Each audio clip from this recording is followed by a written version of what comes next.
A waitress shouldn't have done this. She in a luxury restaurant answered a call in Chinese in front of a millionaire. For her, it was just another conversation. But for him, it was a devastating secret that should never have come to light.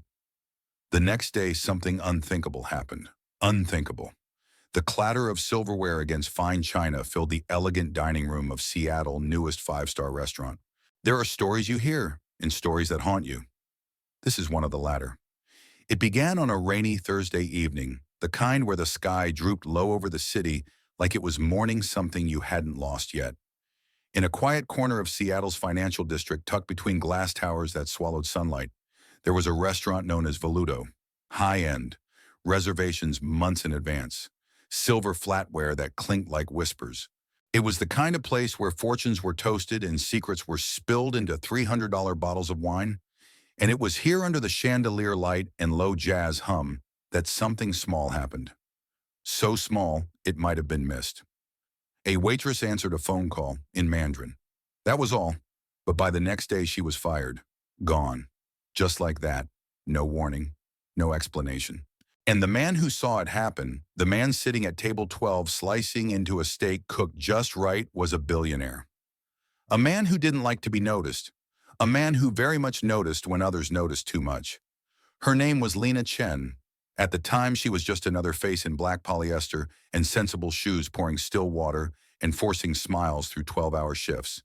A linguistics dropout, a daughter with a dying mother. A woman balancing 3 jobs, 1 crumbling apartment, and a dream she had quietly packed into a drawer 3 years earlier. To Lena, the call was just a routine check-in from a friend overseas. To the billionaire, it was a threat. But why would a billionaire panic at the sound of fluent Mandarin from a waitress? Why would that one moment, the soft click of a phone being answered, the elegant cadence of a second language, set off a chain reaction that would unravel decades of buried secrets and shake the foundations of the very empire he ruled? Here's the thing about truth: it doesn't roar when it enters the room. It knocks, quietly, and waits to be let in. But Lena, she didn't open the door. She became the door. And what came through her because of her would change not just her life, but the lives of everyone connected to the man who sat at that table, including himself. Let me take you back to that night.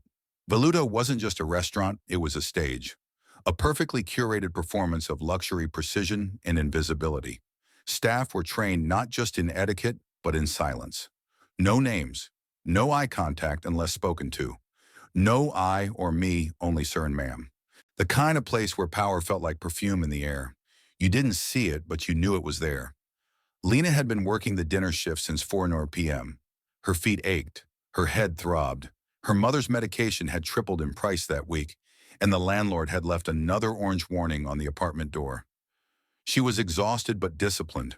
You would never have known. Until her phone buzzed twice. 3 short vibrations.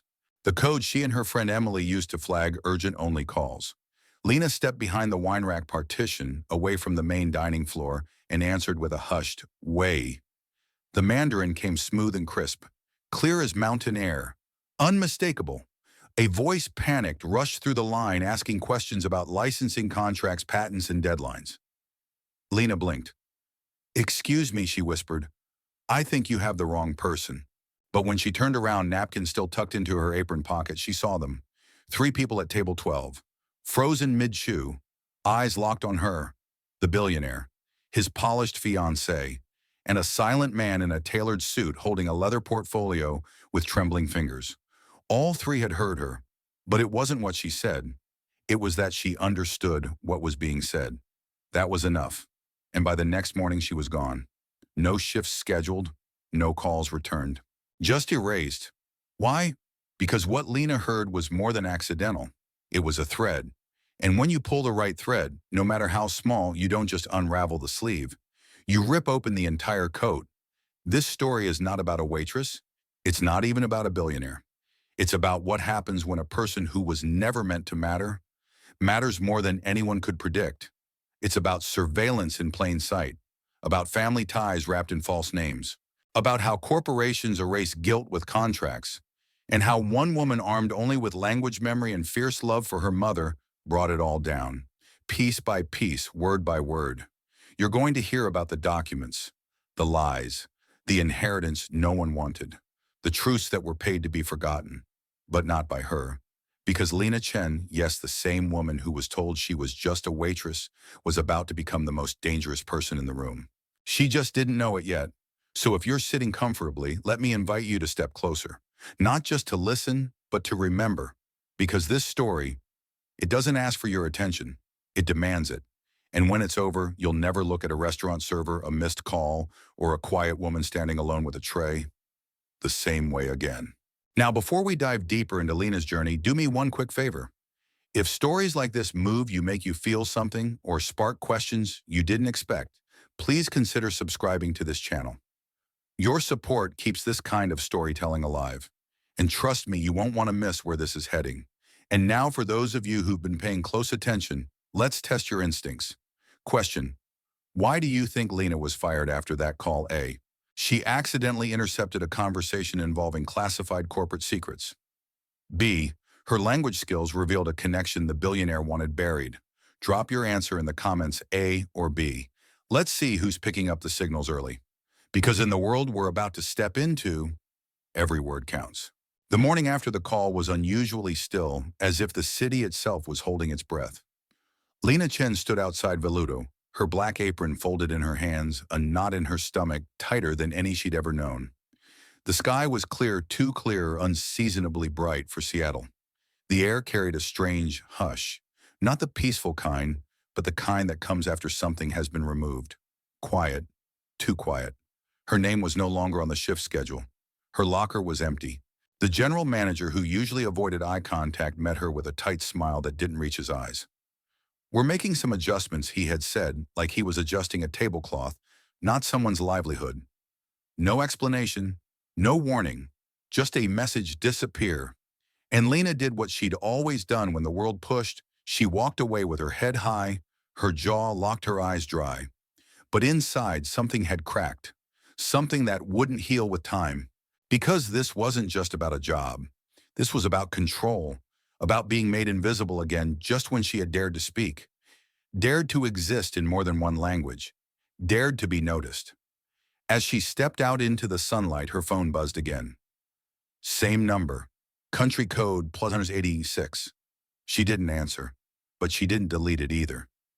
There was something about the rhythm of that call, the urgency in the voice, the panic laced in technical jargon that clung to her memory like static. She wasn't sure what she had overheard, only that it wasn't meant for her, and someone somewhere had decided that her understanding Mandarin made her dangerous.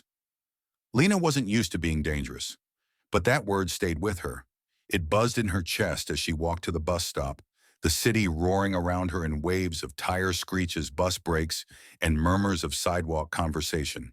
A strange dissonance, how the world could carry on so easily, while inside her, the seams of something large had just been pulled apart. She got home to find the power shut off. The refrigerator hummed no more. The apartment was colder than usual, even for spring. A notice fluttered on the front door like a taunt. Final warning in red bold ink. Her rent was late again. Her mother's medication, waiting on a refill she couldn't afford, sat like a ticking clock on the kitchen counter. But Lena didn't panic. She calculated. She always had. What she lacked in money, she made up for in resourcefulness. She sat at the edge of her futon and opened the battered laptop that had carried her through half a college degree before she dropped out. Its cracked screen flickered awake. She began searching, not for a job, not yet, for him. The man from table 12. The man with the steel gray suit, the watch that caught the chandelier, light like a blade.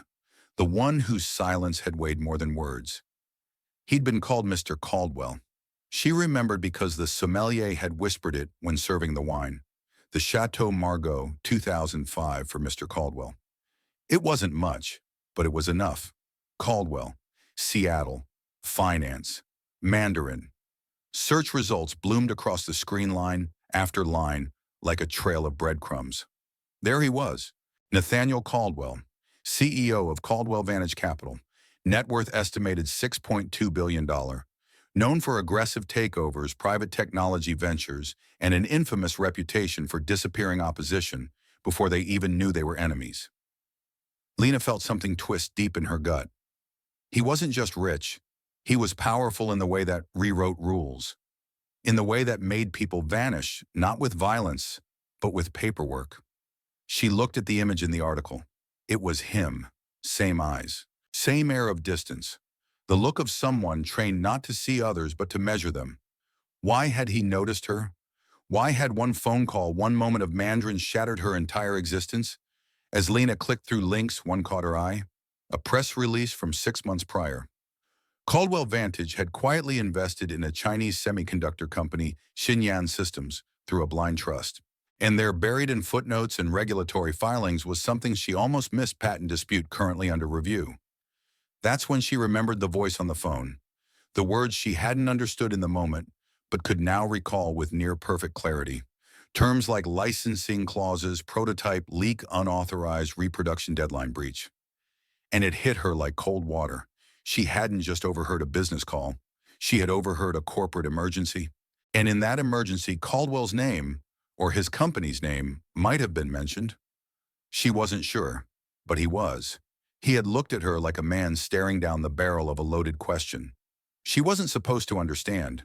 She wasn't supposed to be there, but she was. And now she was gone, erased, as if her very presence had threatened to collapse something much bigger than she had ever imagined. Lena closed the laptop, her heart thudding like a drum. This wasn't just about her. It was about what she had become in someone else's narrative: a risk, a wild card, a linguistic crack in a wall built to be soundproof. And maybe, just maybe, it was time to stop apologizing for being fluent in more than one language. It was time to ask why they were so afraid of someone who could translate. That night, Lena didn't sleep. She stayed at the window watching headlights slide across the cracked pavement below, wondering how many stories like hers had never been told, and how many others had been fired, erased, disappeared, without even knowing why. The next morning, she called a number she hadn't used in over a year. The contact was saved as Professor M. U Chicago, a voice answered. Lena. She swallowed. I want to finish what I started. Outside, the city rose again, but this time Lena wasn't shrinking beneath it. She was standing tall, and she had a question of her own. What happens when a woman designed to be overlooked decides to pay attention? The answer was coming, word by word, and this time she'd be the one writing it. It was raining again. Not the soft drizzle that kissed Seattle's sidewalks with romance, but a cold, relentless downpour, the kind that stung your skin and dared you to keep walking. Lena Chen stood beneath a flickering street lamp, soaked through her secondhand coat, staring at the red brick facade of an office that hadn't seen her face in over 3 years. The University of Chicago satellite campus loomed like a ghost from her past, quietly judging her return. It was here she had once dreamed of becoming a cultural linguist. Here she had buried herself in dialects and syntax. Here she had walked out one final morning after her mother collapsed on the kitchen floor and the bills stacked higher than her textbooks.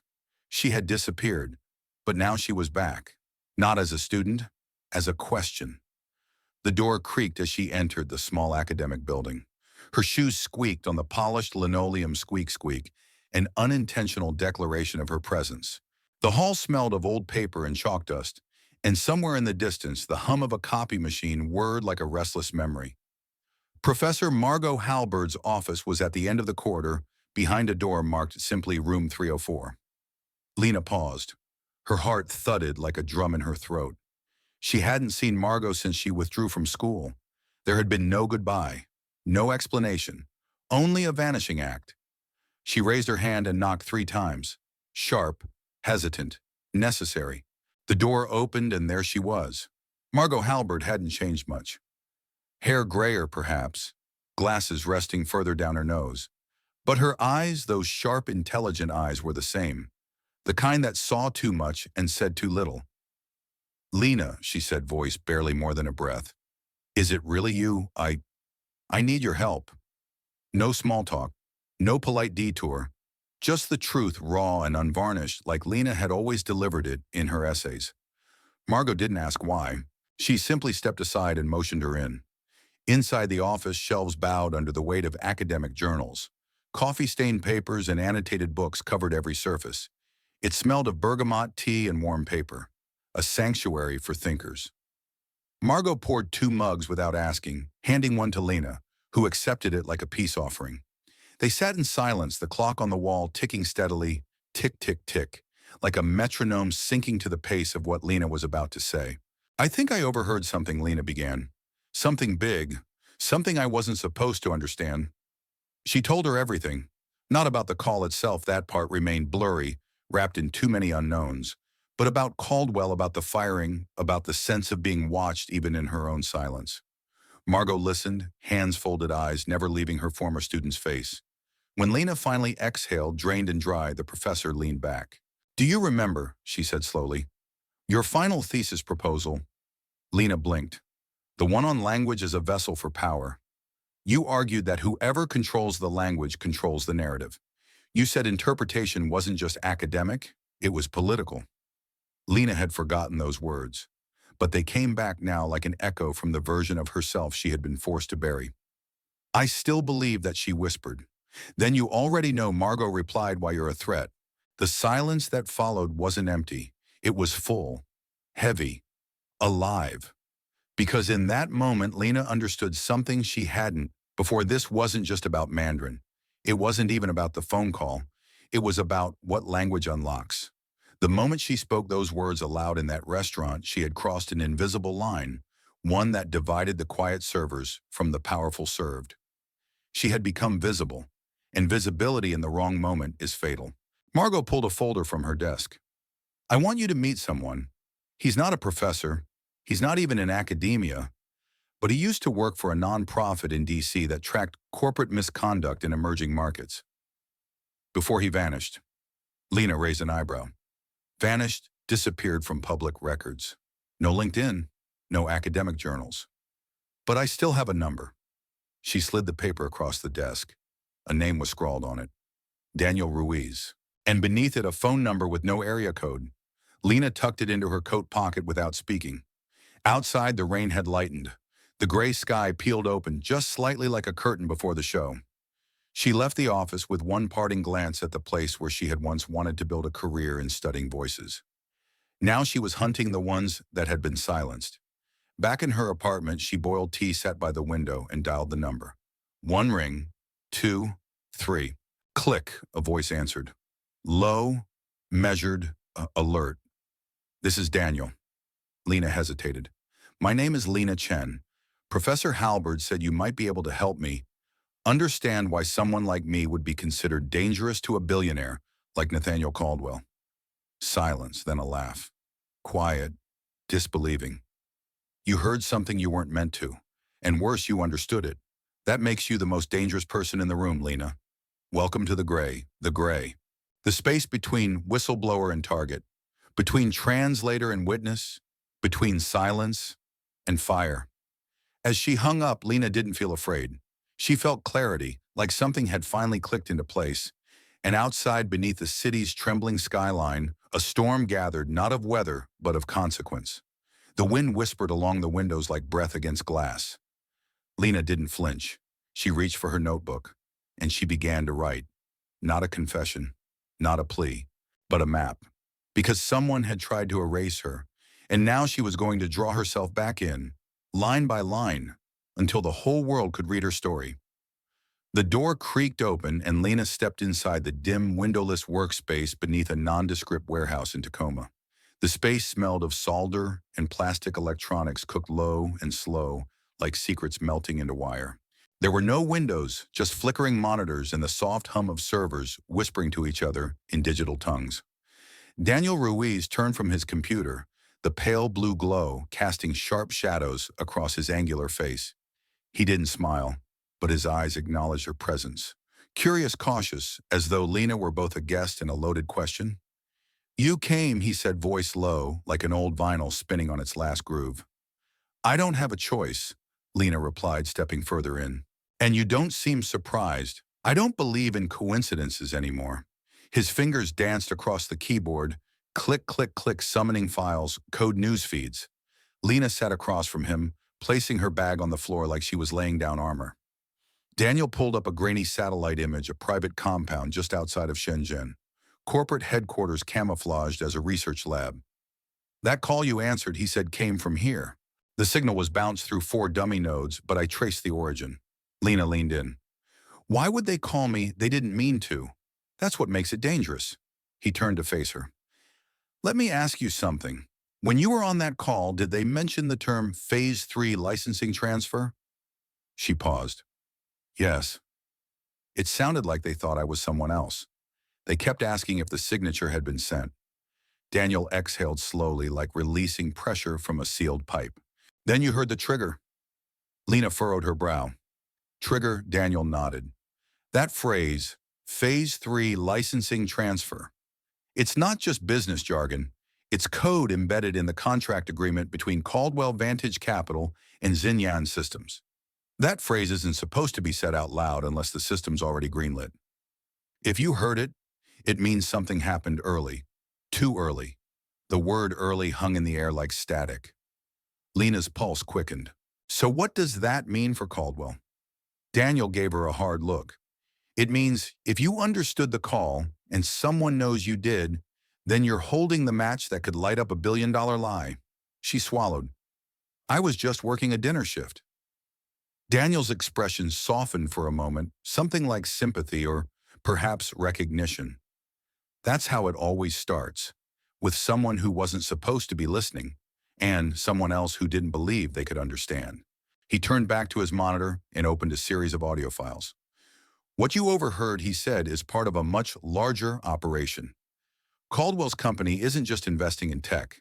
They're using shell acquisitions to move intellectual property through jurisdictions where enforcement is flexible. He clicked play. A man's voice, deep American, spoke in controlled Mandarin. Move the design protocols through Luxembourg, then assign them under the innovation tax shelter by Q3. If the leak is traceable, blame the contractor and dissolve the parent shell. Lena felt her stomach drop. It was like hearing a conversation through a wall, except she knew exactly which wall it came from now. Why would Caldwell be in that deep, she asked. Daniel paused the recording. Because he's not building technology, he's building silence, containment, profit built on promises no one understands until they're too late. He looked directly at her. That's where you come in. Lena blinked. Me, you speak the language. But more than that, you understand the layers. Business Mandarin legal, Mandarin engineering Mandarin, the dialect of deception spoken in polite technicalities. Lena sat back, mind spinning. So what you want me to be your decoder? I want you to be their ghost. A silence fell over them, broken only by the gentle whir of the servers. Then Daniel pulled a folder from beneath his desk and handed it to her. Inside were printouts, memos, contracts, emails, some redacted, others scrawled with annotations. And at the center of it all was a single name she hadn't expected to see. Leonard Chen, her grandfather. Her throat closed. He filed an internal audit back in 2003, Daniel said quietly. Found discrepancies in the transfer patterns between Orchid Holdings and 3 offshore entities tied to Caldwell's family trust. Lena flipped through the pages, her grandfather's name etched in the margins of history in fine pen strokes and careful underlining. It didn't feel like reading, it felt like eavesdropping on a man who had whispered to a future he never lived to see. Why didn't anyone act on this? She asked, voice catching in her chest. Because he disappeared before he could testify. Lena looked up sharply. Disappeared. Daniel nodded. Car crash, no body, no funeral. Just vanished. Officially declared dead 3 years later. Lena gripped the folder tighter. That's not an accident. No, Daniel said. It's not. And maybe it's no accident that the person who picked up that call was you. Her hands trembled slightly. The paper rustled. So what now, she asked. Daniel didn't hesitate. Now we listen. He slid a small glass-encased flash drive across the table. This is the last conversation your grandfather recorded before he vanished. We think it includes confirmation of the shell structure Caldwell's still using today. Lena stared at the drive, small, cold, ordinary, but suddenly it weighed as much as a tombstone. She reached out, fingers brushing the edge of history, and took it. Her voice was quiet when she finally spoke. Then I guess I stopped running. Daniel nodded, approving. Because now you're not just a translator. You're the bridge. And somewhere outside as the sky cracked with thunder, and rain struck the warehouse roof in frantic, percussive rhythms. Lena Chen, the woman who had once been erased, took her place at the center of a storm built from silence. The morning Lena stepped into the lobby of Caldwell Vantage headquarters, the air inside tasted like glass cold, sterile, expensive. A towering atrium swallowed her shadow as polished marble floors gleamed beneath her worn boots, reflecting her back at her like a distorted echo. It was nothing like the places she knew. It smelled of new money and old fear, the kind of fear dressed in suits, the kind that never raised its voice because it didn't have to, the kind that built empires by speaking softly and burying bodies under paperwork. She tightened her grip on her bag, the flash drive from Daniel tucked into a secret pocket sewn behind the lining. Her stomach churned with the weight of questions that had no safe answers. And then she saw him. Julian Caldwell, the man behind the curtain, the son of the empire. He stood beneath a hanging sculpture that looked like frozen lightning, dressed in a charcoal suit that fit him too perfectly. There was no tie, just confidence. His posture was military precise, carved from pressure. He didn't smile, but he didn't frown either. He observed, calculated. And when he saw Lena, his eyes flickered with something like recognition. She hadn't expected that. "Ms. Chen," he said, extending a hand. His voice was low, steady, with that practiced calm of men used to controlling boardrooms and disasters alike. "Thank you for coming." Lena hesitated for half a second before taking it. His handshake was firm, measured, not overcompensating. It wasn't a greeting. It was a test. They walked together across the lobby, the sound of their footsteps echoing between glass walls. Click, click, click, like a countdown. Inside the elevator, the world shrank. Metal walls, muted hum, reflections warped by brushed steel. Julian didn't speak, and neither did she. But something unspoken passed between them, the awareness of imbalance. Power and vulnerability facing off in a silver box 58 stories above consequence. When the doors opened, it wasn't an office that greeted them. It was a cathedral of ambition. Floor-to-ceiling windows overlooked Seattle's skyline, the city sprawling outward like a map of decisions. Julian gestured toward a sleek conference table. "I'm told you have unique linguistic expertise," he said, settling into the seat across from her. "I was a linguistics major," Lena replied, her voice even. "Mandarin is my specialty." Julian folded his hands. "Not just Mandarin. Business Mandarin. Technical Mandarin. You corrected the sommelier's tone when he offered the wrong pronunciation for a vintage French bottle. You heard a call in Mandarin. You understood it. And since that night, I've had 3 executives call me with questions they never used to ask." Lena held his gaze. "So you fired me?" He didn't flinch. "I had you removed from a space where the wrong kind of attention could get you hurt." The sentence hung in the air like smoke, vague, dangerous, undeniable. "I didn't ask to be part of this," she said. "But you are now," Julian answered. "And that changes everything." He slid a small card across the table. Sleek, heavy, Sullivan ink embossed in gold. It bore his name and a single instruction: Monday, 9:00 a.m. Briefing room 3C. Lena stared at it. "What's the job you'll be assisting with translation during an upcoming negotiation?" he said. "We're finalizing a cross-border deal with a Chinese firm. Sensitive terminology. We lost our lead interpreter. You'll fill in." Lena narrowed her eyes. "You don't know me." Julian's expression didn't change. "I know what you understand. And I know you didn't run when you had the chance." His words struck deeper than they should have. He stood. "That's the job. 2 weeks. High compensation. If it goes well, we discuss long-term possibilities." She rose slowly. "What if I say no?" Julian paused. "Then I assume you'll find a way to survive. But the people you care about might not." A quiet threat, disguised as a fact, delivered like a weather report.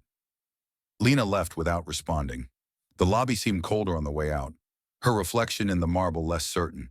But her spine was straighter now, her heart beat sharper. She didn't go home. She went to the hospital. Her mother's room was quiet, the kind of quiet that settled in around beeping monitors and sterile walls. Sharon Chen lay still, eyes closed, face drawn, breath shallow. Lena sat beside her, the card from Julian burning in her pocket. The nurse entered with a clipboard. "There's been a change," she said gently. "A new medication added. Experimental but promising." Lena blinked. I didn't authorize anything. The nurse frowned. It was approved under your name. By Dr. Holmes. Lena's blood chilled. Holmes. She hadn't spoken to him in weeks, not since he'd said, I can get her into the program. But you'll owe me. Now it made sense. He knew about the offer before she did. The job wasn't just a test. It was leverage, control disguised as opportunity. She kissed her mother's forehead, whispered something that neither of them could hear, and walked out of the hospital into the wind. She didn't feel like a waitress anymore. She didn't even feel like a linguist. She felt like something between a spy and a soldier armed not with weapons, but with knowledge. The kind that made people disappear.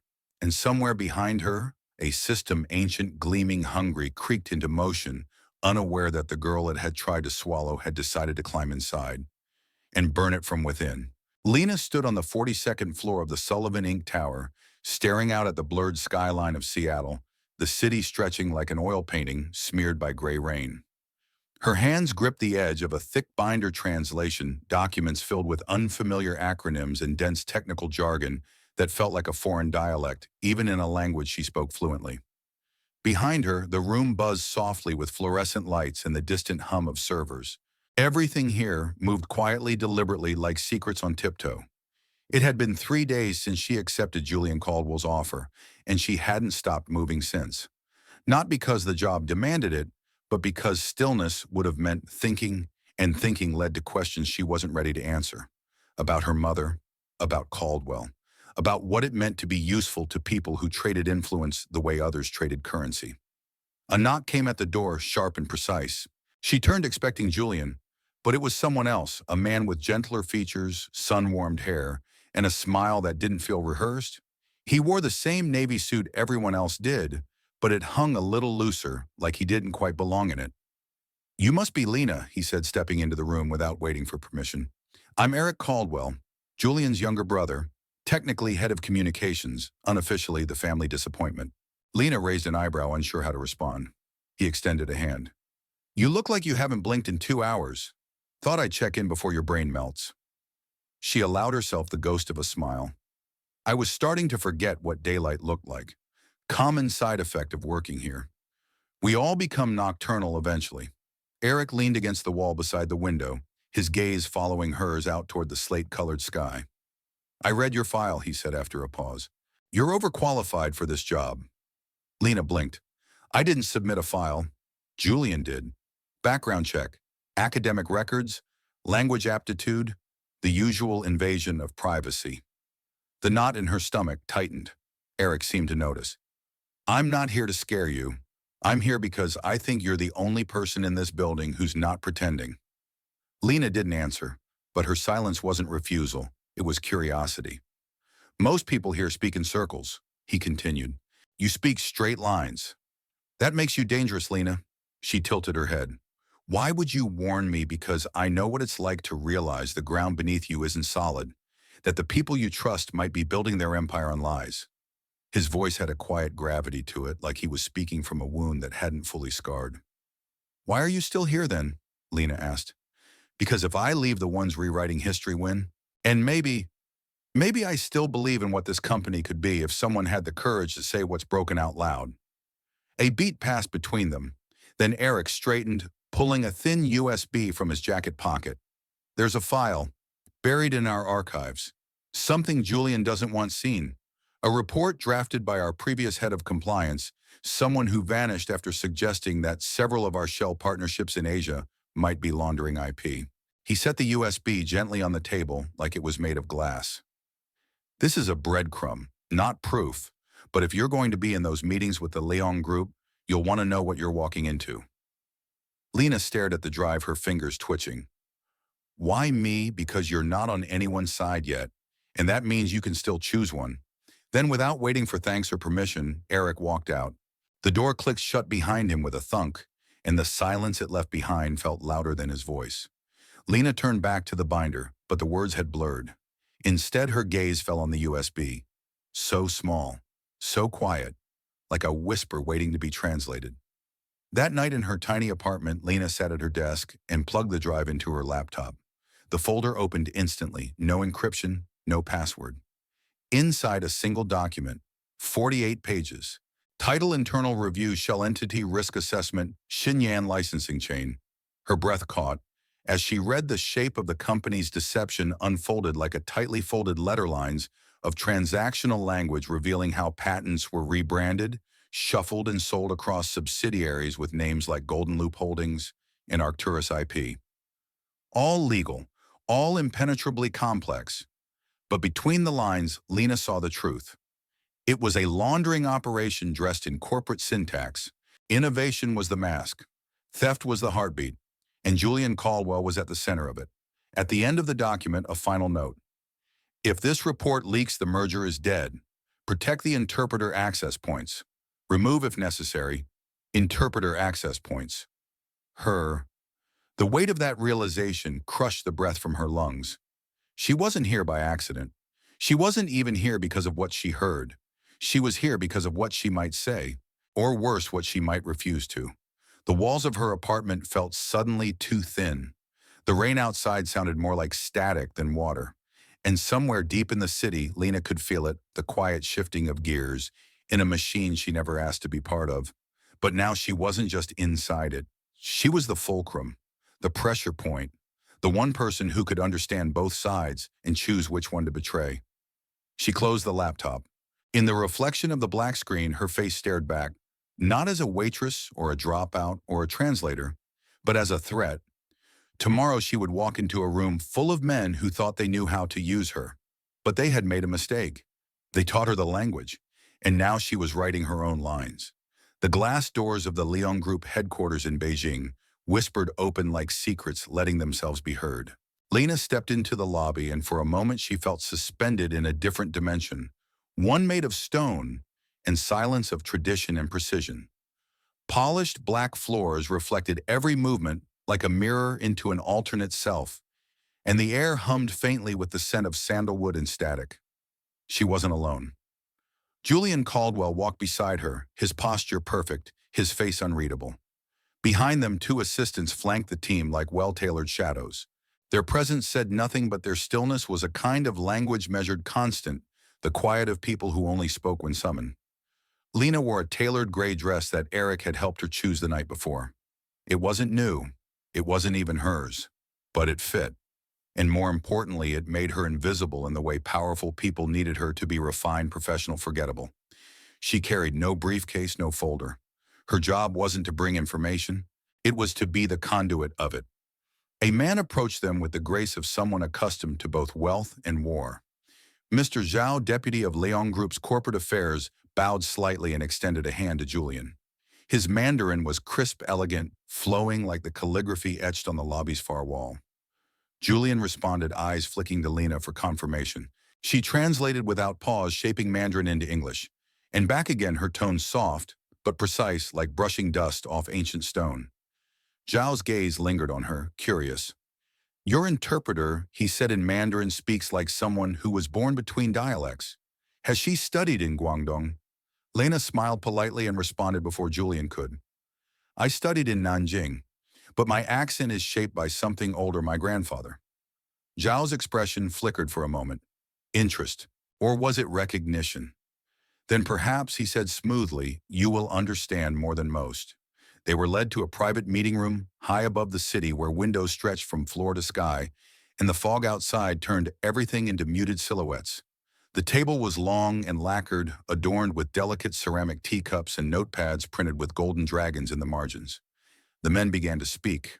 Lena listened, hands, steady eyes alert. Each phrase was a knife wrapped in silk. Business Mandarin was never blunt. It danced in circles, offered compliments with claws hidden beneath. The Americans didn't always catch the nuance, but Lena did. She heard the warnings inside the pleasantries, the threats beneath the smiles. Julian made his pitch clean, rehearsed a performance of confidence. He outlined Sullivan Inc.'s strategic alignment with Leong's IP development plan, emphasizing scalability, mutual growth, and non-interference.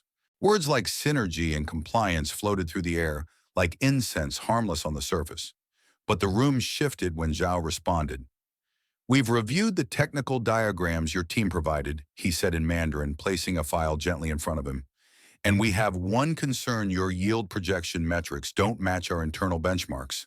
Lena translated slowly, carefully, watching Julian's jaw tighten. There may have been a formatting error in the data, Julian replied. Xiao tilted his head. Formatting is rarely that consistent. Lena didn't move, but her mind snapped into motion. She remembered the document Eric gave her. The yield rates had been inflated, deliberately. Zhao was giving Julian a chance to correct it, quietly, without humiliation. Julian didn't take the offer. We stand by our numbers, he said a little too fast. Zhao smiled.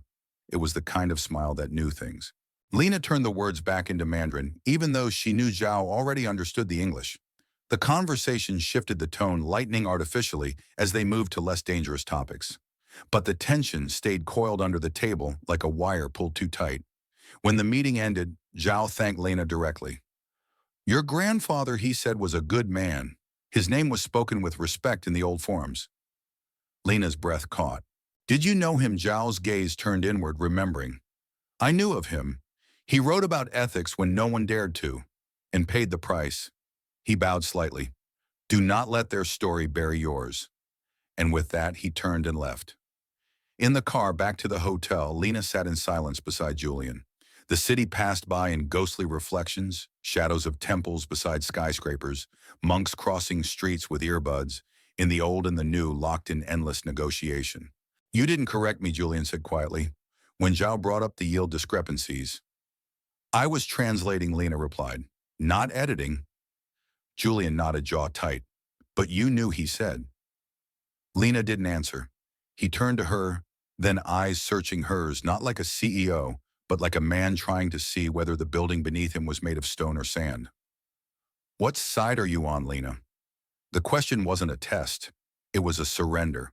And for the first time, she saw the crack in Julian's mask, not guilt, not weakness, but the fragile recognition that perhaps the empire he inherited was not the one he wanted to lead.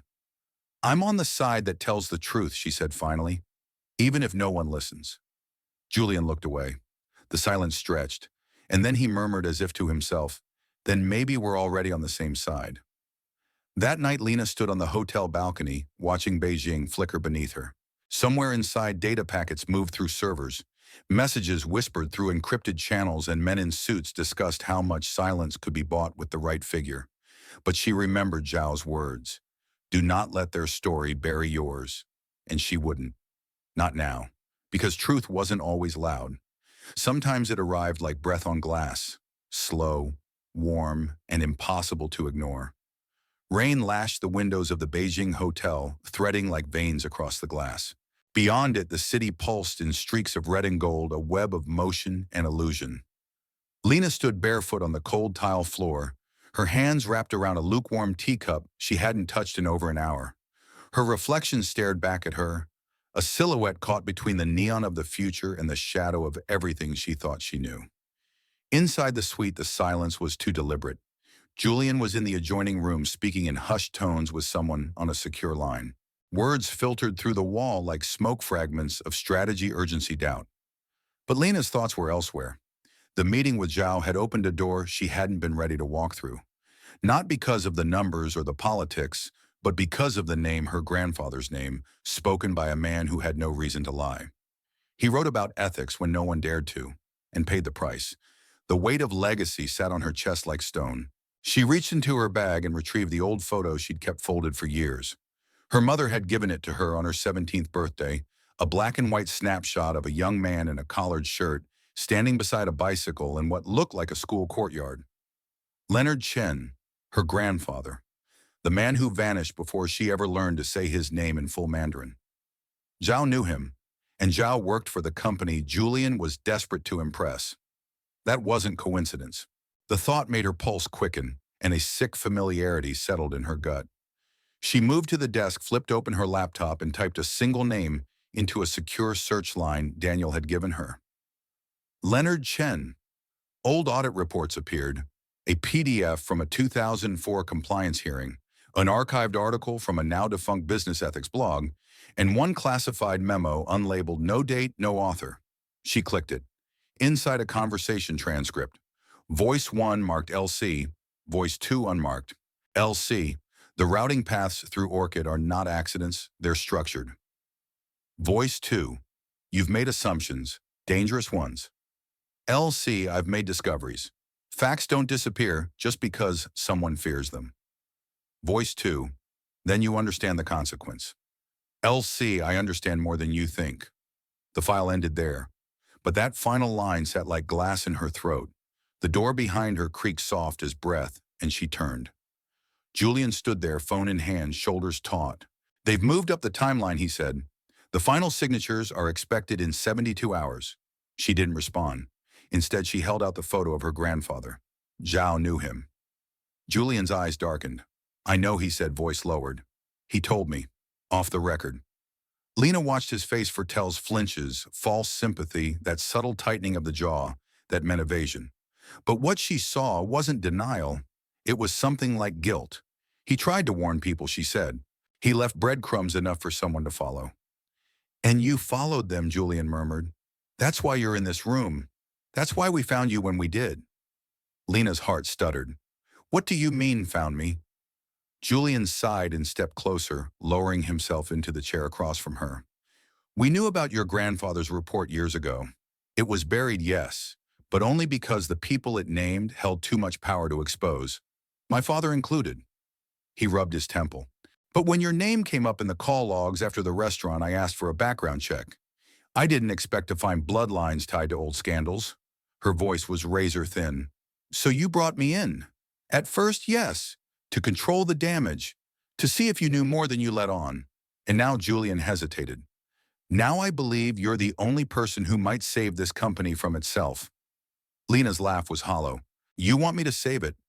The same machine that framed my grandfather, that tried to silence him just like it's doing to me. Julian leaned forward, eyes locked on hers. Do you think I wanted to inherit this legacy? Do you think I enjoy pretending not to know how deep the rot goes? His voice cracked not loudly, but with enough truth to stop her. You think I haven't asked myself what my name is worth? You think I haven't considered burning it all down? The rain outside intensified, rattling the windows like impatient fingers. I'm not the man my father was, Julian said, but I've made compromises. I've let things slide. And now people like George Lawson are leveraging that silence. If I turn against them now, I lose everything. My company, my influence, maybe my freedom. Lena stared at him, cold and burning, all at once. Then why tell me this? He looked at her, something raw behind his gaze. Because I want to make it right, and I can't do that alone.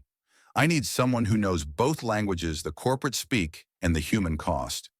Someone who isn't afraid to say the word no in a room where everyone says yes for a paycheck. Her chest ached with everything unspoken. Daniel Ruiz warned me about people like you. Julian gave a bitter smile. I'm sure he did. Daniel sees enemies everywhere. But sometimes he's right. A silence passed between them, not empty, but full of impossible choices. Finally, Lena rose. I'm not here to protect you, she said. Julian stood too, but slower. I know. I'm here for the truth. His voice dropped to a whisper. Then let's find it together. The rain slowed. The city exhaled. And somewhere far below in the streets, humming with motion, 1,000 lives carried on unaware. But up here, two people bound by broken inheritance made a silent pact. Not of trust, not yet, but of purpose. The following day began before the sun could break through Beijing's curtain of mist. Lena stood in the grand lobby of the Liang Tower, her nerves drawn tight like piano wire. Every sound echoed louder than it should, the clipped heels on marble, the hush of elevator doors sliding open, the soft click of security badges. Everything here was polished, rehearsed, precise. But Lena didn't feel rehearsed. She felt like a live wire. Julian had stayed mostly silent since their conversation the night before. Something had shifted between them, some acknowledgement of vulnerability neither of them could name. They didn't trust each other, not completely, but they understood one another, which in this world was more dangerous than trust. Today's meeting was different. Today, Lena had been summoned alone. Mr. Zhao had requested a one-on-one consultation to review cultural nuances in the proposed contract structure. Julian had balked at first, but Lena insisted. She needed to know more about Liang Group, about Zhao, about how deep the web of connections truly ran. Zhao met her in a serene open-air courtyard, tucked behind the tower where stone dragons watched from the eaves, and koi stirred beneath an ancient wooden bridge. The quiet here was purposeful, like the walls had been trained to listen. He was already seated on a stone bench, his dark coat folded beside him, hands resting on a leather portfolio. He gestured for her to sit. "You chose to come alone," he said in Mandarin, his voice like water running over old stone. "I wanted to understand why," Lena replied. "Why you mentioned my grandfather? Why now?" Zhao gave a faint nod. "Because I recognize the path you're on. Your grandfather once sat across from me in a room not unlike this. He believed language could expose truth. That translation was not merely technical, but moral." Lena looked down at her hands. And where did that belief get him? Zhao didn't flinch. Disappeared. Silenced. His name stripped from the documents he helped author. But his ideas lingered. In whispers. In margins. And now through you. Lena swallowed the sudden thickness in her throat. "You think I'm here to finish what he started? I think you are what happens when a seed planted in darkness finds its way to the light." He opened the portfolio and removed a folded paper. Carefully, reverently, he handed it to her. It was old, the edges curled, the ink faded, but intact. A memorandum dated 2003, bearing the original seal of the World Intellectual Property Forum. At the bottom, Leonard Chen's signature. Lena blinked, stunned. "This is the final draft of the report he never got to present," Zhao said. "The one that named Sullivan Technologies, Orchid Holdings, and the precursor entities now nested under Caldwell Vantage." Lena ran her fingers across the page, barely breathing. "I don't understand," she whispered. "Why are you giving this to me? Because this merger, this deal between Sullivan and Leong, it is not a partnership. It is a laundering corridor. Your presence here wasn't an accident, and now that you know, they'll watch you more closely. Protect yourself." A gust of wind rustled the paper, and Lena instinctively shielded it. Zhao stood. "Beijing is a city of mirrors," he said, "but only some reflect the truth." Then he left her there, with her grandfather's forgotten words in her lap and a storm forming in her chest. By the time she returned to the hotel, Lena's hands trembled. She entered her suite without turning on the light, sat at the desk, and took a photo of the document. Then another. Then scanned it digitally into the encrypted drive Daniel had set up for her. Halfway through, her phone buzzed. Unknown number. She answered without speaking. "You met with Zhao," came a voice sharp, familiar. It was George Lawson. She said nothing. "You're not untouchable," he continued. "If you believe the ghosts of the past can save you, you're mistaken. We wrote this playbook before you were born." The call ended. Lena stared at her reflection in the black screen of her laptop. Her face looked different, thinner, sharper, older. Not aged by time, but by knowledge. A knock shattered the silence. She jumped, heart pounding, and crossed the room. When she opened the door, it wasn't George. It was Eric Caldwell. He looked pale, like he hadn't slept. His eyes darted past her into the suite before landing back on her face. "They know," he said simply. Lena stepped aside to let him in. Eric walked to the desk, glanced at the scanned documents, and let out a slow whistle. "Zhao gave you the original," he said. "I always wondered if that file even existed." Lena folded her arms. "How long have you known long enough to realize Julian wasn't lying when he said our father built this empire with stolen bricks?" He turned to her, more serious now. "You have a choice, Lena. If you release that report, the deal collapses. Caldwell stock crashes. The family name becomes a cautionary tale. And if I don't," he hesitated, "then the ghosts win. Again." Lena sat beside him. "My grandfather believed language could change the world," she said. "He died for it, or disappeared for it. And now I'm sitting here holding the last words he ever wrote." Eric looked at her gently. "So what will you say next?" She didn't answer. She just stared out the window where the lights of Beijing flickered like ancient stars rearranging themselves into new constellations. This wasn't about revenge. It was about resurrection. Tomorrow she would meet Julian and tell him what Zhao had given her. She would show him the proof. And she would ask one final time what kind of man he wanted to be when the silence finally broke. Because the storm wasn't coming anymore. It was already here. And Lena Chen was no longer its warning. She was its voice. The hotel room was cloaked in twilight, The city of Beijing stretching endlessly outside the tall windows like a restless breathing sea. Lena sat at the edge of the bed, one foot on the floor, the other tucked beneath her, as if she might leap or run at any moment. On the nightstand, her phone glowed with a new message, boardroom secured. You have 20 minutes. Then it locks down. Sent by Eric. This was it. She took the flash drive from the inside pocket of her blazer. The plastic felt flimsy, almost laughably small for something that could detonate a legacy. Her grandfather's report lived inside it, now digitally scanned, time-stamped, authenticated.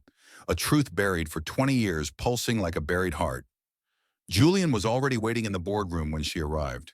The door clicked shut behind her with a soft finality. He stood with his back to her, staring out the window, the sky behind him blooming with bruised clouds that hinted at an approaching storm. You're late, he said without turning. I had something to prepare, she replied. He finally faced her eyes, searching. He looked tired in a way that sleep couldn't fix, as though carrying the weight of names not yet spoken aloud. Tell me you're not going to do something reckless. Lena walked forward and set the flash drive on the polished table between them. This contains everything she said. The original 2003 report, my grandfather's last work, Zhao's annotated copy, the proof that Orchid Holdings and Caldwell Vantage are both complicit in IP laundering through the Lyon corridor. Julian's face drained of color. And what threatened to leak it? No, Lena said calmly. I'm offering you the chance to do the right thing before I do. He stared at the drive. The room was silent but tense, like the hush before a lightning strike. You realize what you're asking me to do? He said. Yes. You'll lose the deal. The stock will crash. You'll be dragged through hearings, investigations, maybe worse. Julian's laugh was a sharp, joyless sound. And you'll be a hero, the granddaughter of Leonard Chen reborn. Lena didn't flinch. This isn't about me. This is about the truth. It always has been. He paced to the window again, his shoulders tight. Do you know what it's like, he said slowly, to inherit an empire with blood in its foundation? To spend every day trying to clean the floorboards without collapsing the entire house. Lena approached him. No, she said. But I do know what it's like to grow up wondering why no one believed your mother when she said her father didn't just vanish, that someone made him disappear. Julian turned, his expression haunted. And you think exposing this will bring him back? No, she said softer now. But maybe it will keep the next voice from being buried. They stood there breathless. Julian looked at the drive again. I should destroy it. You could, she said. But Eric has a copy. Zhao has a copy. And so do I. It's already backed up in 4 locations. This isn't leverage, Julian. It's inevitability. He sank into the nearest chair, as if the weight of truth had finally knocked him off his feet. I tried to be better, he whispered. I thought if I just kept the company afloat, if I didn't look too closely, I could build something good on top of the rot. You can, Lena said. But not if you keep feeding the rot. He looked up at her. And if I do this, if I come forward, expose it all, what then? I become the face of a scandal. My father's name becomes poison. My brother's loyalty divides the company. What do I have left? Lena sat across from him. You'll have the truth. And you'll have the people who still believe in what this company could become if it chooses the light. Outside, thunder rumbled distantly. Julian reached forward, fingers brushing the flash drive. It felt like a metaphor, how close he'd always been to the edge. How one decision could define everything. He pocketed the drive. Press conference, he said finally. Tomorrow. New York. The Grand. I'll stand beside you and tell them everything. Lena's breath hitched. You mean it? Julian nodded, eyes still dark but resolute. I'm tired of pretending this place was built on merit. Let's burn the foundation and build something better. A knock came at the door. Eric. He stepped inside, eyes bouncing between them. Well, he asked. Julian rose, straightening his cuffs, smoothing his collar. We're going home, he said. Together, Julian glanced at Lena, then nodded. Yes, together. The rain had begun as they stepped outside. Not a storm, not yet, but the slow, persistent kind that softened concrete and blurred everything into watercolors. It tapped on the roof of the car like the ticking of an old clock counting down toward reckoning. Lena sat in the back seat beside Julian. She watched the city retreat behind them, knowing that within hours every secret she carried would belong to the world. But somehow it felt like freedom. For her grandfather, for her mother, for the girl who once served wine in silence and never imagined she'd sit beside the man whose empire she was about to dismantle. She reached into her coat, pulled out her grandfather's photo, and pressed it to the window. The city didn't see it, but she did, and so did the storm. The wheels of the private jet touched down on the tarmac at JFK with a low rolling thud. Lena felt the shiver of it beneath her feet, as if the ground itself was taking a breath before what was to come. The cabin was silent, too silent for three people returning, not from a business trip but from the edge of a buried truth. Julian sat across from her, his hands folded, fingers interlaced like he was holding his own nerves in place. His tie was gone and the top button of his shirt undone. But there was nothing casual in his expression. It was the quiet of a man who knew that everything was about to shift beneath his feet and was preparing himself to stand in the quake. To his right, Eric looked out the window at the gray morning sky. He hadn't spoken much since they left Beijing. When he did, it was curt, focused messages to legal teams, press liaisons, a single call to Derek in New York to confirm security at the venue. Lena noticed how he'd grown in the last 48 hours, as though truth had a way of aging people quickly, first with fear, then with purpose. Lena, seated between the two brothers in silence, watched the skyline emerge through the mist. Her fingers curled around the hem of her jacket, still carrying the weight of the flash drive now locked in a fireproof case in Eric's bag. But it wasn't the device that kept her heart pounding. It was what came after. Sharon Sullivan had been rescued. Derek had confirmed it. She was in a secure location under constant watch by a medical team loyal only to the truth. But even that victory felt fragile, like a flower blooming through concrete, because the ones who had tried to erase her, George Lawson, Victoria Blackwood, Raymond Holmes, weren't done yet. They were shifting, moving, covering their tracks before the light could reach them. Julian reached for his phone. No more secrets, he said aloud, perhaps to himself. Not today. He called George. The line rang once, twice, before the older man's voice came through, polished cold as always. "You've returned." "I have," Julian said. "And we need to talk." "I assume this is about the leak," George replied. "No need to panic. Our internal damage control plan is already in motion." "This isn't damage control," Julian said, standing now, pacing the length of the cabin. "This is confession." A beat of silence. "Confession, I'm going to the press," Julian said. "With everything." George's voice dropped low and dangerous. "You do that, and Sullivan Industries dies with you." "Do you understand that?" Julian's eyes were blazing now. "No, George. What dies is the part of this company that shouldn't have existed in the first place." "You ungrateful," Julian ended the call. He sat down hard, exhaling a breath that shook the silence loose again. Lena looked at him. "There's no going back." He nodded. There never was. The black SUV waiting outside whisked them through Manhattan like a ghost. Sirens howled somewhere in the distance. Steam curled from sewer grates. And Lena couldn't help but notice how the city looked different now. No longer the place where she'd once waited tables and disappeared into shadows, but a stage. A reckoning. They arrived at the Grand Hotel just after noon. Inside, the lobby buzzed with a quiet tension. The press were already setting up in the ballroom. Cameras, microphones. A podium set in front of the company's crest, a symbol that had once stood for innovation and now trembled with implication. Lena slipped away before they entered the press area. She needed air a moment, something to hold her steady. She stepped onto the hotel's rooftop terrace, where the sky felt close, and the noise of the street was dulled by distance. Her phone vibrated. A message from Derek. "Victoria just left the Caldwell offices with 2 briefcases. We think she's planning a counterstatement. Be careful." Of course she was. Lena pocketed the phone and turned to find Eric behind her, arms crossed, eyes heavy with concern. "She'll do everything she can to twist this," he said. "Frame you as the manipulator. Say you came after Julian for revenge." Lena shook her head slowly. "Let her. I'm not here to control the story, just to tell it." A pause. "She's dangerous, Lena." "So am I," she said softly. He smiled almost despite himself. "You're terrifying. I'm tired." He stepped forward. "If this goes sideways, it won't.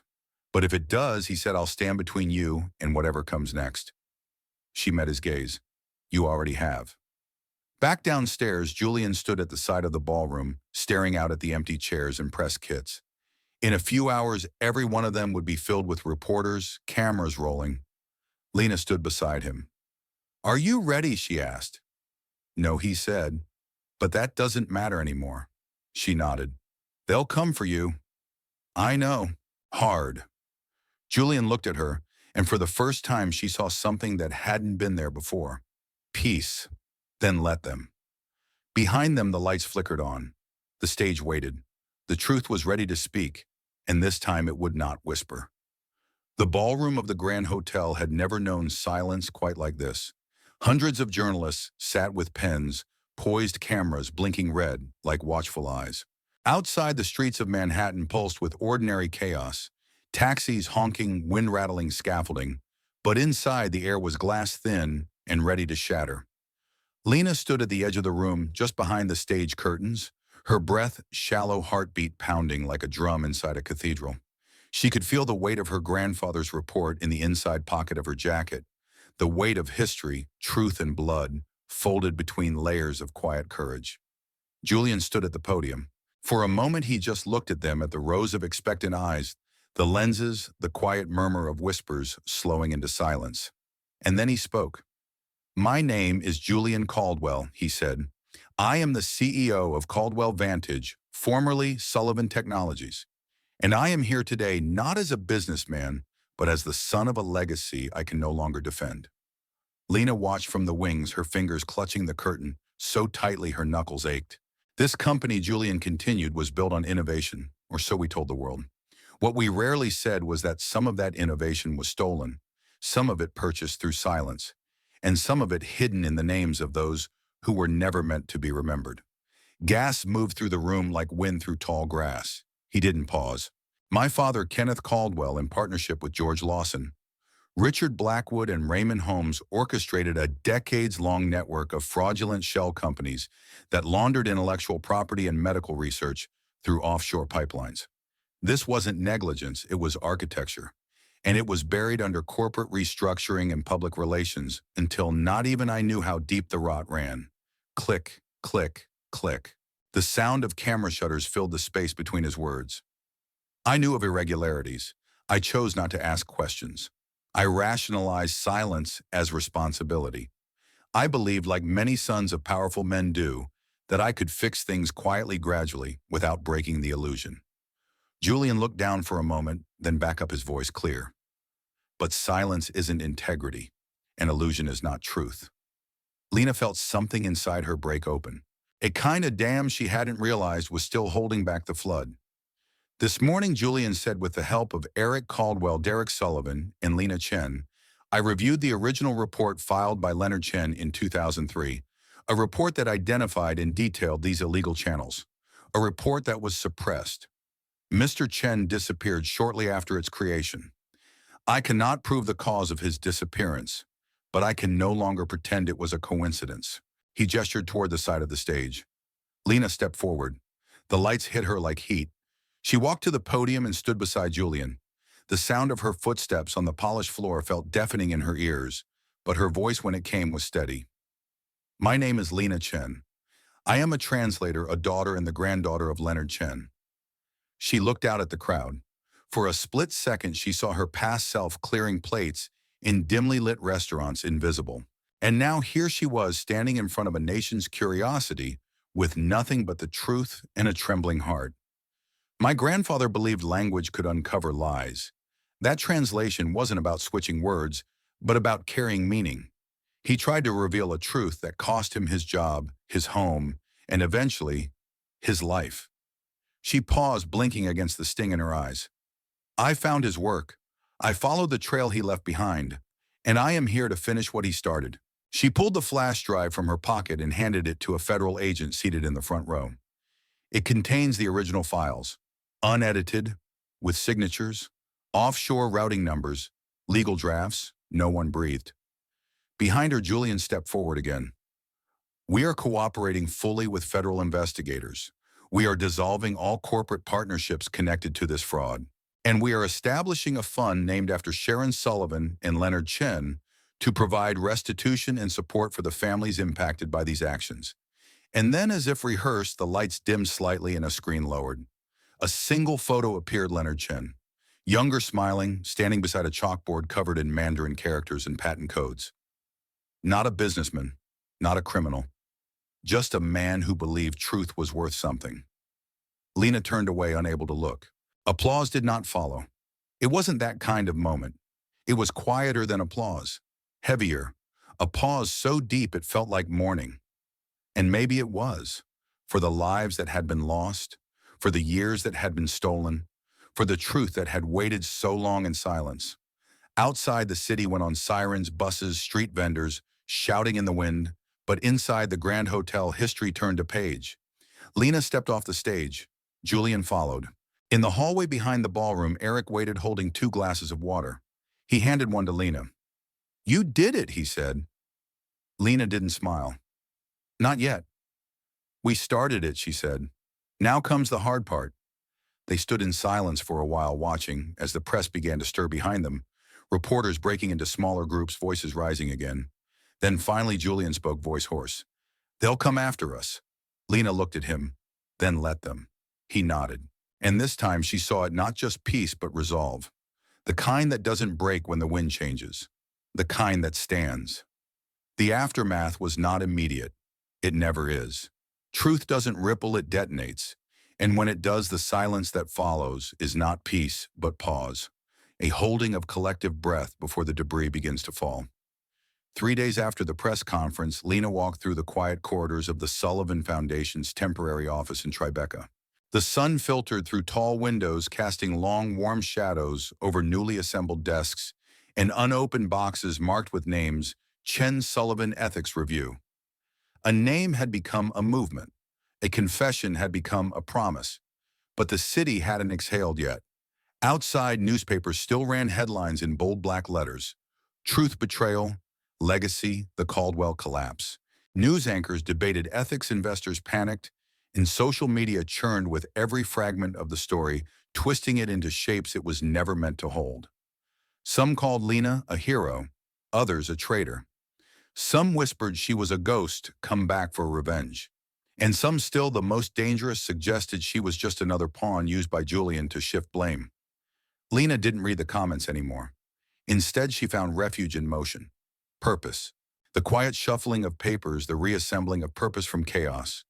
The Sharon Sullivan Foundation, its name carved into the glass door now, was more than a gesture. It was a line in the sand, a declaration that the truth once spoken would not be forgotten. Funded by recovered offshore accounts and the reallocated personal wealth of Julian and Eric, it existed to do 2 things: provide scholarships for underrepresented students in linguistics and business ethics, and offer legal and medical support for whistleblowers worldwide. It was Lena's idea, but it bore her mother's name, and that meant everything. Julian hadn't left the headlines since the conference. Federal investigators had taken his testimony in full. Caldwell Vantage had been placed under a third-party audit. George Lawson was in custody. Richard Blackwood had vanished into the wind with international warrants trailing behind him like smoke. Raymond Holmes stripped of his license faced trial for medical extortion and fraud. But Victoria remained.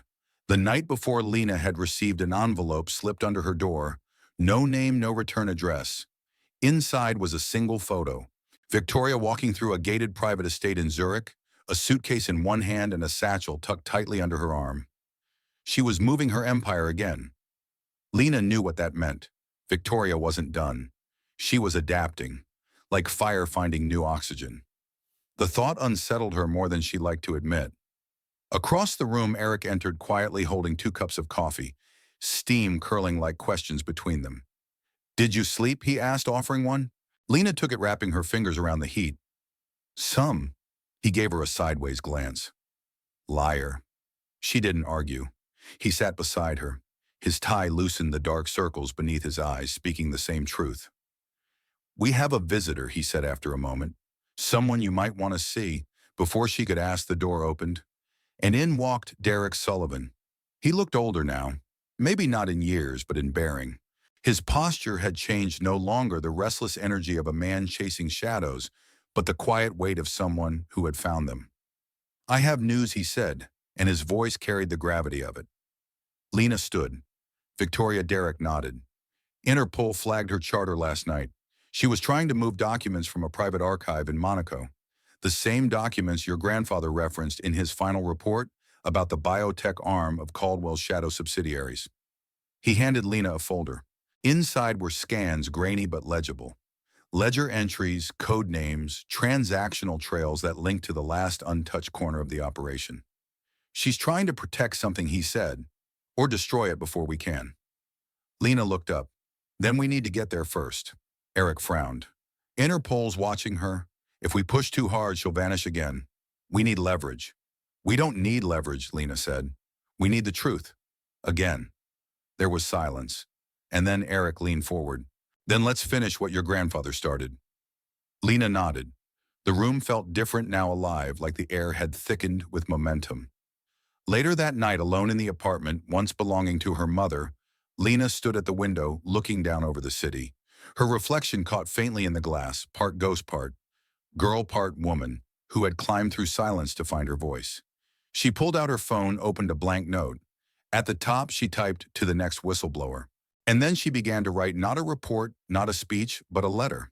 A letter to someone she didn't know yet, who might one day need to hear that they weren't crazy, that truth is never wasted, that even in silence, even in fear, they are not alone, and that somewhere in the world, someone had already cleared a path. Outside, a siren howled into the night, rising and falling like breath. The city was still holding its silence. But Lena was ready to speak again. The train station in Zurich was hushed beneath the early morning fog, its iron and glass canopy whispering with the rhythm of incoming rails and departing possibilities. Footsteps echoed against polished stone. The scent of coffee and steel drifted lazily beneath flickering lights. It was in that in-between hour, too late for night, too early for day, when shadows grew longer and truths harder to hide. Victoria Blackwood stepped from the private platform like she owned the silence. Dressed in slate gray, her eyes shielded by oversized sunglasses, she moved with the precision of someone used to commanding rooms with a single glance. But today she wasn't walking into boardrooms. Today she was walking into history, trying to rewrite itself before it turned her name into ash. In her hand was the satchel, worn leather-weathered corners sealed with a discreet biometric clasp. Inside it, documents, drives, and maps that could crush not only reputations, but entire legacies. Proof of Caldwell's offshore biotech arm, data trials manipulated for profit, and the real cost of medical extortion that stretched back decades. It was the last unlit corridor of a rotting empire. She didn't know that she was being followed. Not yet. Not until she turned a corner and saw him. Derek, leaning casually against a marble pillar coat, unbuttoned, eyes clear as morning frost. "Going somewhere, Victoria?" His voice was deceptively soft, like snowfall masking the weight beneath. She stopped. Didn't flinch. Didn't run. "I suppose this is where you recite some noble line about justice," she replied coolly. "How touching." "No. This is where I ask if you're really prepared to die alone with the lie," he said, stepping forward. "Because that's where this ends. No more shell companies. No more disappearances." "You're cornered," Victoria smirked. "Cornered? You forget who trained me." "No," Derek said. "I remember exactly who trained you. That's why I'm here." They stood face to face in the ghost light of the station, two heirs of the same poison tree branches, twisted by different winds. Meanwhile, Lena sat across town in a nondescript office beneath a nondescript building. Eric was beside her laptop, open cables, snaking toward encrypted servers. The Zurich police were waiting on her signal. The extradition paperwork was ready, but none of it would matter if Victoria managed to trigger a single command. The satchel was rigged. Lena had suspected as much. Eric confirmed it, an auto-wipe system connected to a facial recognition timer. If Victoria didn't manually disable it, within a certain window, everything inside would self-delete. "You only have one shot at this," Eric reminded her. "If Derek doesn't stall her long enough, she'll destroy the last proof." Lena finished. Her fingers hovered above the screen. A single click would release the arrest order. A single hesitation could doom the case. She closed her eyes and thought of her mother. of late nights nursing her through treatments of clipped coupons, quiet strength, and stories left unfinished. She thought of her grandfather, his handwriting, his fear, his unfinished work, and of Julian standing in front of a room full of reporters breaking generations of silence. She clicked. Back at the station, the signal hit. Victoria's phone buzzed once, twice. She didn't reach for it, but Derek saw the flicker in her jaw. "You know what this is," he said. "This is the part where you realize your name doesn't scare anyone anymore." Victoria let out a slow breath, took off her sunglasses. Her eyes weren't angry. They weren't even bitter. They were tired. "You think I don't know how this ends?" she asked. "I was the one who kept the company alive when Julian was still hiding behind spreadsheets and apologies. I buried the bodies. I cleaned the books. I did what had to be done." "At what cost?" Derek said. "To who? To yourself." For the first time, her gaze wavered. "I believed in Kenneth," she said. "He saw a future no one else dared to build. You think we stole? We innovated. We outpaced regulation. We gave the world miracles before it knew how to ask for them, and buried the failures." "Yes," she said, her voice trembling now, "because no one wants to read about the trials that failed. They want results, cures, progress." "At what price?" he asked again. Victoria swallowed hard. "You don't get to judge me. You were a child when it started. You have no idea what it meant to be a woman in that world, what it took to survive." Derek didn't reply. He didn't need to. The echo of her own words filled the space between them. Footsteps approached from behind Swiss authorities, calm but efficient. She heard the soft rustle of uniforms, the clink of metal cuffs. Victoria closed her eyes. "Tell Julian," she said, "that I loved him, and that I tried." The agents moved in. She didn't resist. As they walked her away, Derek watched the satchel in her hand, the final relic of a crumbling dynasty finally removed from the shadows and returned to light. Later that evening, Lena received the message. Secured. She let the tears fall silently alone on the fire escape of her mother's apartment, the city buzzing below her like a distant dream. The storm had passed, but healing had just begun. The morning after Victoria's arrest broke across the world like a slow sunrise, not with explosions or fury, but with the persistent glow of truth refusing to be ignored. News anchors spoke her name like a funeral bell, each syllable resonating with a mixture of disbelief and vindication. Victoria Blackwood detained in Zurich. The Chiron scrolled across international broadcasts.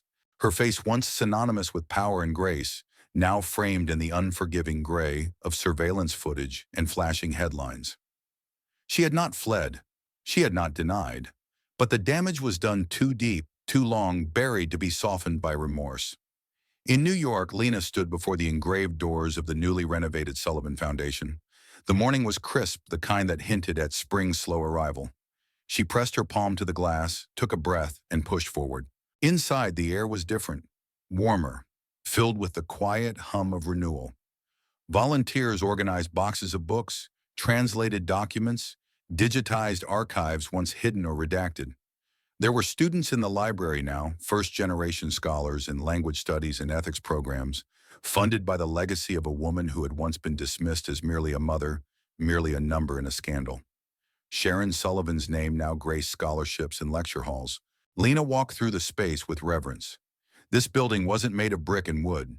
It was made of everything that came before it, of grief transmuted into resolve, of betrayal softened by justice, of silence cracked open wide enough for voices to pour through. At the far end of the atrium, she saw Julian. He stood by the tall windows, the skyline reflecting in the glass behind him, like the ghost of a different life. His suit was simple now, not designer-tailored, but no longer armoring. He looked less like a CEO and more like someone who had taken off a mask and refused to wear another. She walked up beside him. He didn't turn, but his voice was steady. "Interpol just confirmed she's being extradited." Lena nodded. She said she tried. Lena whispered more to herself than him. Julian finally looked at her. His eyes were tired but clear. She did, and then she didn't. There was no triumph in his voice. No bitterness either. Just an acceptance born from knowing that people can be both the saviors and destroyers of their own stories. "She asked about you," Lena said. Julian sighed. "What did you say that you answered?" He smiled faintly. "And did I? You stood in front of the world and told the truth. That's more than most men do in a lifetime." He turned to her fully now. You never asked me what comes next. I figured it was your turn to decide, she said. He hesitated. I've been thinking about stepping down, letting Derek take over permanently. Lena's brows lifted. And what would you do? He shrugged a small, almost shy movement. Teach, travel, maybe try to find out who I am when I'm not trying to fix a legacy I didn't ask for. Lena considered that, her voice soft. You're allowed to rebuild without guilt, Julian? And you, he asked. What comes next for you? She looked around at the building, at the life-taking root in each quiet room. I think I stay, she said. For now, there's still so much work to do. People to help, voices to protect. My grandfather's work isn't finished. It just passed hands. Julian reached into his pocket and pulled out a small velvet box. He didn't offer it with grand gestures or ceremony, just extended it gently. Lena opened it. Inside lay a single gold pin shaped like an olive branch, the insignia of the Sullivan Foundation's ethics board. For when they ask who made all this possible, he said. She held it for a long time, her thumb brushing the edges, and then without a word she pinned it to her lapel. That afternoon, Lena visited the hospital where her mother once lay in silence. The halls were no longer haunted. They were simply rooms with echoes, reminders, not chains. She brought tulips, Sharon's favorite, and left them in the patient garden by the fountain. As the water burbled gently beside her, she closed her eyes. I did it, Mom, she whispered. I brought it into the light. Later that evening in the Foundation's library, Lena gave a guest lecture to the new class of ethics fellows. Her topic was simple, the power of one voice. She spoke not as a victim or a whistleblower or a headline, but as a daughter, a translator, and someone who had once thought her voice was too small to be heard. And yet here she stood. The room hung on her every word. Afterwards, one student lingered behind. She was young, nervous, her accent thick, her English measured. My father worked in one of the facilities listed in your grandfather's report, she said. He didn't know. He wanted to do good. He thought he was helping people. Lena nodded slowly. Most of them did. The girl's eyes shimmered. Thank you for not letting them erase the ones who tried. Lena smiled gently. You're the reason we keep telling the story. Outside, the city was alive again. Lights bloomed like constellations in the windows of buildings that once housed secrets. The skyline remained unchanged, but Lena was not. She stood in the quiet of the evening wind, tugging at her coat, the pin on her chest, catching the light, a whisper of gold against the dark. And for the first time in a long time, she didn't feel like she was standing at the end of something. She was standing at the beginning. Spring had returned to the city like a breath remembered, slow at first, then all at once. The trees in Central Park had begun to bloom delicate white petals, clinging to branches like whispered promises. A soft wind swept down Fifth Avenue, stirring coats and lifting memories from the pavement like dust rising in morning light. It had been 1 year, 12 months since Lena Chen had stood beside Julian Caldwell and brought an empire to its knees with nothing more than the truth. A fragile, luminous truth like glass held to the sun, dangerous to look at, too long but too beautiful to turn away from. The world had kept turning, but something within it had changed. Lena now sat on a stone bench beneath the cherry blossoms in the Sullivan Memorial Garden. The space had once been the courtyard of an unused building, hollow and neglected. Now it bloomed in color and silence. A plaque in bronze shimmered near the entrance.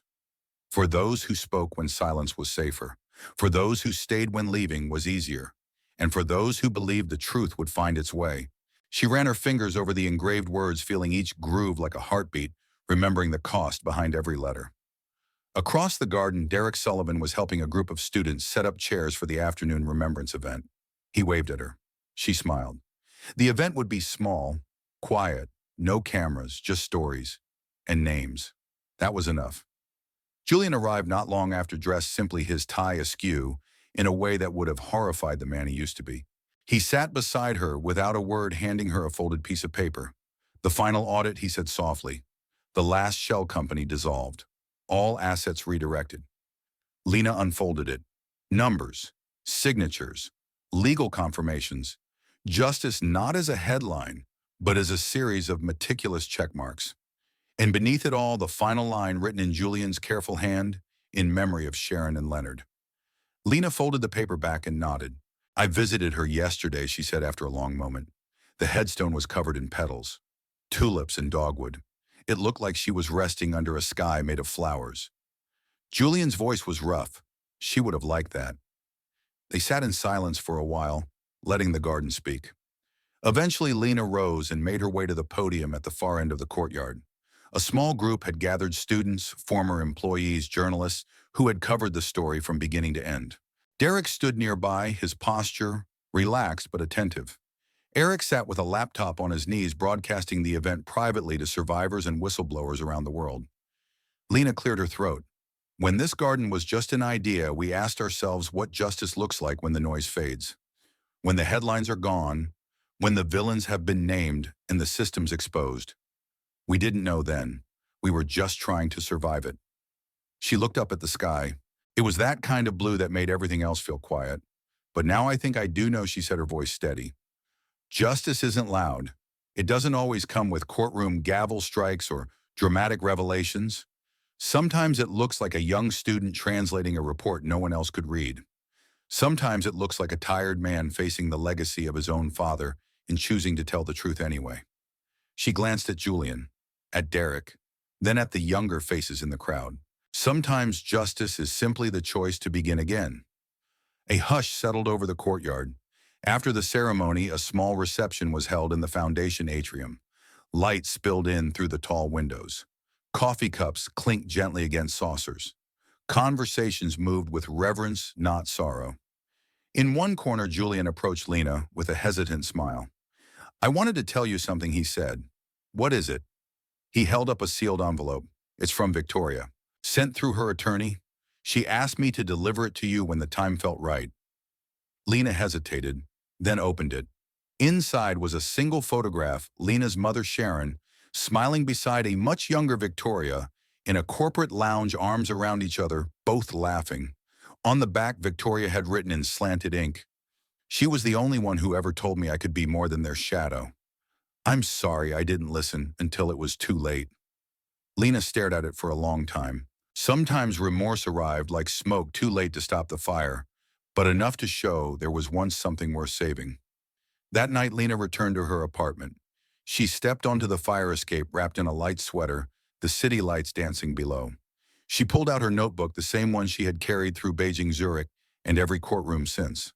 On the last page, she wrote, "The truth takes time, but it never forgets how to find the light." She closed it gently. Inside on her bookshelf was the framed photograph of her grandfather holding her as a child. Next to it, a new frame, her mother smiling with a quiet defiance, standing in front of a chalkboard filled with accounting formulas. And in the center, one final photo, a team gathered beneath a banner that read, "Truth is not the end of the story. It's the beginning." Because that was the point, wasn't it? To live, to tell, to begin again. Final reflection. The end of Lena's journey. Lena Chen's journey began in the quiet corners of a five-star restaurant where her voice, unnoticed, uncelebrated, whispered into a phone in Mandarin and accidentally cracked open a buried history. What followed was not the story of a girl rising through privilege or power, but of a daughter, a linguist, a waitress, who became the vessel for something far greater than herself, truth. And that truth, though inconvenient and dangerous, became the bridge between silence and justice. From a family scandal buried under decades of lies to the hidden crimes behind corporate empires, Lena's story uncovered the painful price of silence.